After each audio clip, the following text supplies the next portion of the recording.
বাংলাদেশে অসম্ভব কিছু ঘটতে পারে। পুরো বাংলাদেশের জন্য অশনি সংকেত এবং একটা জরুরি পরিস্থিতির মতো একটা অবস্থা তৈরি হয়েছে। আমরা সতর্ক করব, একই সাথে আল্লাহর কাছে দোয়া করব যেন বাংলাদেশে এরকম পরিস্থিতি না ঘটে। আমরা যে এই আশঙ্কাগুলো কেন আমরা করছি? অনেকেই বলেন যে ভাই আপনি বলেছিলেন যে এটা হতে পারে, কিন্তু হয়নি। আরে ভাই, ওটা যাতে না হয় এই জন্যই তো হতে পারে এই আলোচনা। খারাপ জিনিস যাতে না হয় এই জন্য তো অগ্রিম সতর্কবার্তা। এবং অনেক ক্ষেত্রে আমরা কোনো একটা আশঙ্কা প্রকাশ করলে, কোনো একটা অ্যানালজি যদি দেখাতে পারি এবং এটা যদি সত্যিকার অর্থেই কনসিডারেবল কিছু হয়, এটা ইউনূস সরকার আমলে বেশি হয়েছে। আমাদের সাথে যোগাযোগ করত সরকার যে এটা আপনি কেন মনে করেছেন, কি করণীয়, পরামর্শ চাইতো। হয়তো অনেক ক্ষেত্রে জাস্ট পরামর্শ চাওয়া পর্যন্ত, অনেক ক্ষেত্রে হয়তো সেটা গুরুত্বের সাথে দেখতো। তো আমাদের উদ্দেশ্য হচ্ছে সতর্ক করা যাতে নেতিবাচক কোনো ঘটনা না ঘটে। দর্শক, বাংলাদেশে জঙ্গিবাদের উত্থান দেখিয়ে বাংলাদেশে একটা ভয়াবহ অস্থিরতা তৈরি হতে পারে। কৃত্রিমভাবে বাংলাদেশে জঙ্গিবাদের একটা উত্থান দেখানোর আয়োজন চলছে। মোসাদ মিলে যৌথভাবে, অতীতে তো সাধারণত বাংলাদেশে জঙ্গি খেলা এটা খেলেছে এবং আওয়ামী লীগ তাদের নিজেদের স্বার্থে খেলেছে, পশ্চিমাদের কনভিন্স করার জন্য যে না, বাংলাদেশে জঙ্গিবাদ আছে, জঙ্গি নাটক সাজাতো যে এগুলো দমন করতে আওয়ামী লীগকে লাগবে। এবং কোনো পুলিশ অফিসার অতি উৎসাহী হয়ে নিজের প্রমোশনের জন্য এই কাজ করত, বিশেষ করে মনিরুল্লাহ। এই নানান কারণ আছে। আবার যেমন জেএমবি, ওটা সরাসরি এর তত্ত্বাবধানে হয়েছিল। কিন্তু এবার একটা আরো ভয়ানক।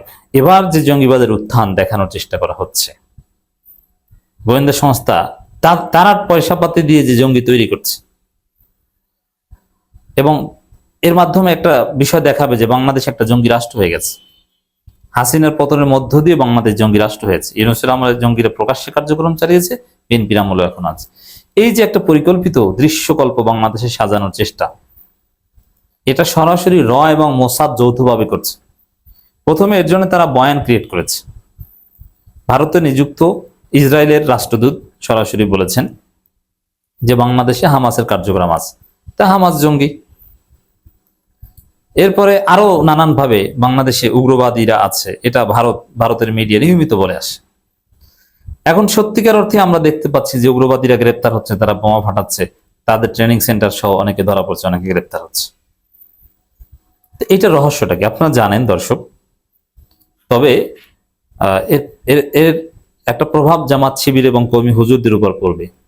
তবে এবারকার যে জঙ্গিটা, এটা হচ্ছে জঙ্গিবাদ, যেহেতু এটা একটা প্রজেক্ট, এটা বেশিরভাগ ক্ষেত্রে গোয়েন্দা সংস্থার প্রজেক্ট। হ্যাঁ, উগ্রবাদী আদর্শ আছে, সেটা ডিফারেন্ট।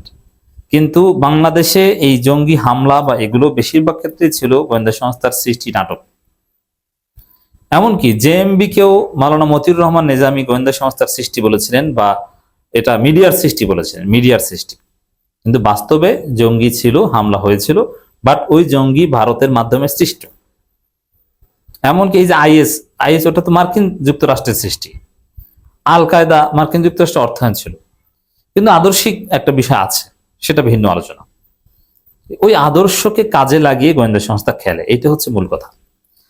তো দর্শক, এই জায়গায় এই যে বাংলাদেশে জঙ্গিবাদের উত্থান দেখিয়ে একটা অস্থিতিশীলতা সৃষ্টি করার উদ্দেশ্য মূলত জামাত এবং হুজুরদেরকে দায়ী করা, তাদেরকে কোণঠাসা করা, তাদেরকে ডিহিউম্যানাইজ করা, তাদেরকে সমাজে আবার সন্দেহের মধ্যে ফেলে দেওয়া। যেমন জঙ্গি একটা ছেলে, ইয়াং একটা ছেলে যদি দাঁড়িয়ে রাখে, টুপি পরে, নামাজ পড়ে, ওই হাসিনার আমলে যেরকম একটা জঙ্গি সন্দেহ হতো, পুলিশ প্রচার করতো যে জঙ্গি কিনা আপনার সন্তান, বুঝবেন কি হবে, সে নামাজ পড়ে, সে দাঁড়িয়ে রেখেছে, সে টুপি রাখছে, সে একাকী থাকে, সে গান শোনে না, মানে হারাম কাজ বর্জন করলেই মনে হবে যেন সে জঙ্গি। এই যে একটা ইসলামপন্থীদেরকে সন্দেহের মধ্যে ফেলে দিয়েছিল হাসিনার আমলে, এবং ইসলাম চর্চা অনেকটা কঠিন করে তুলেছিল, বিশেষ করে তরুণদের জন্য, আধুনিক শিক্ষিতদের জন্য। এরকম একটা পরিস্থিতি আবার তৈরি করা উদ্দেশ্য। কিন্তু এটা আগের মতো পারবে না। তবে কিছুটা খবর আছে। আগের মতো কেন পারবে না? কারণ আগের মতো ওই সময় তো ওয়ার অন টেরর চলছিল, হাসিনার ওয়ার অন টেরর চলছিল। এটা তো শেষ হয়েছে 21 সালের দিকে। ওয়ার অন টেরর আর কখনো আসবে না। যার ফলে জঙ্গি নিয়ে যুক্তরাষ্ট্র বা পশ্চিমারা অত সিরিয়াস কখনোই হবে না। বরং আগে যারা জঙ্গি ছিল তাদের সাথে, তাদের ভাষায়, আমাদের ভাষায় না, তাদের সাথে এখন সরাসরি ডিপ্লোম্যাটিক রিলেশনস মেনটেন করছে।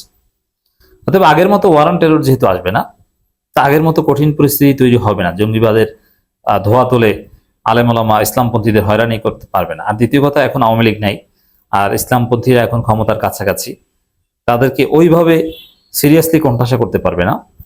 আর এবারকার যে জঙ্গির যে হিসাব নিকাশ আসবে, এটা সালাফি জঙ্গি না, কারণ এবার সালাফি জঙ্গিদের পিছনে গোয়েন্দা সংস্থা অর্থায়ন নাই, যার ফলে আহলে হাদিস সালাফি লম্পজম্প কিন্তু এখন চুপ।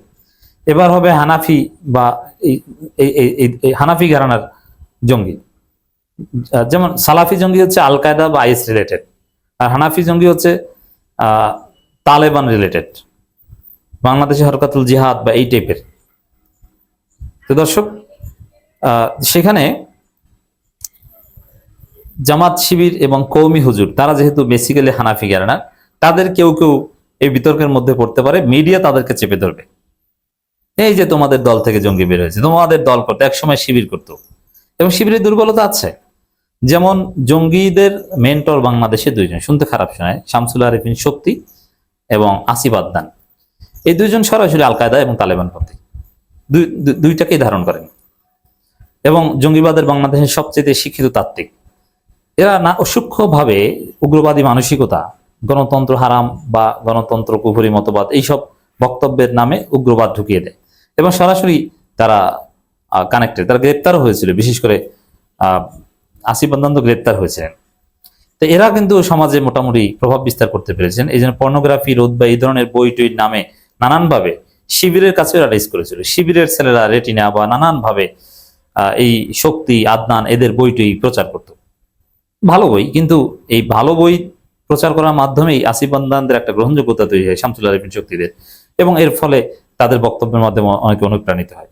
তো যার ফলে শিবিরের অনেক ছেলেরাও দেখা যাবে হয়তোবা এই সামনে যে জঙ্গিবাদের উত্থান গোয়েন্দা সংস্থা অর্থায়ন হবে বা অলরেডি হয়েছে, সেখানে জড়িয়ে থাকতে পারে। এমনকি এনসিপির লোকজনও এখানে জড়িয়ে, যেমন একটা ঘটনা, উগ্রবাদী সংগঠনে জড়িত সন্দেহে গ্রেপ্তারের পর এনসিপি নেতাকে দল থেকে স্থায়ী বহিষ্কার। তো এটা একটা অশনি সংকেত যে অলরেডি স্থায়ী বহিষ্কার করে দিয়েছে। যে ছেলেকে গ্রেপ্তার হয়েছে এনসিপি নেতা, সে আসলে জঙ্গি কি জঙ্গি না এখন পর্যন্ত প্রমাণিত নেই, যার সন্দেহ, তাতেই বহিষ্কার করে দিয়েছে। মিডিয়ার সফলতা এই জায়গায় যে জঙ্গি সন্দেহ, দাড়ি টুপি ইসলামী একটা ভাবধারা দেখলেই তাকে জঙ্গি সন্দেহ করা, জঙ্গি ট্যাগ দেয়া। মিডিয়া অ্যাটলিস্ট জামাত কওমি হুজুরদের একটা অংশকে এভাবে ভোগান্তির সম্মুখীন করতে পারবে। যেমন জামাতের বিরুদ্ধে ভয়াবহ প্রচারণার সামনে আসবে, জাস্ট ওয়েট করেন, আপনারা দেখতে পাবেন কিছুদিনের মধ্যেই।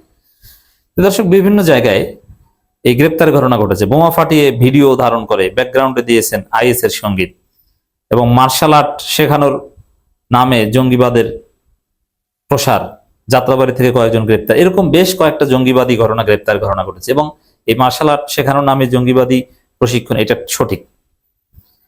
এখন এই মার্শাল আর্ট দেখবেন যে এগুলো সবকিছু রয়ের তত্ত্বাবধানে, এবং ইসরায়েল এরকম আরো অনেক ঘটনা ঘটাবে, আর আমাদের দেশের সর্বমনা যুবক অনেকে না বুঝে তাতে পা দিবে, এবং এইভাবে একটা হাইপ তৈরি করবে যে বাংলাদেশে জঙ্গিবাদ জঙ্গিবাদ জঙ্গিবাদ, এবং মিডিয়াগুলো বলবে এই যে সাবেক শিবিরের লোকজন, এমনকি এনসিপির লোকজনও জঙ্গিবাদে জড়িয়ে পড়ছে, এবং আওয়ামী লীগ এটা ভয়াবহভাবে প্রচার করবে। এর মধ্য দিয়ে বাংলাদেশে একটা হামলার, সামরিক আগ্রাসনের উপায় খুঁজবে ভারত ইসরায়েল। কিন্তু যেহেতু ওয়ার অন টেররের যুগ নাই, হয়তো সামরিক আগ্রাসন পারবে না, কিন্তু সরকারকে কঠিন চাপে রাখার একটা চেষ্টা করবে। এটা একটা গভীর ষড়যন্ত্র, গোয়েন্দা সংস্থার ষড়যন্ত্র, এটা নিছক আদর্শিক কোনো সমস্যা না।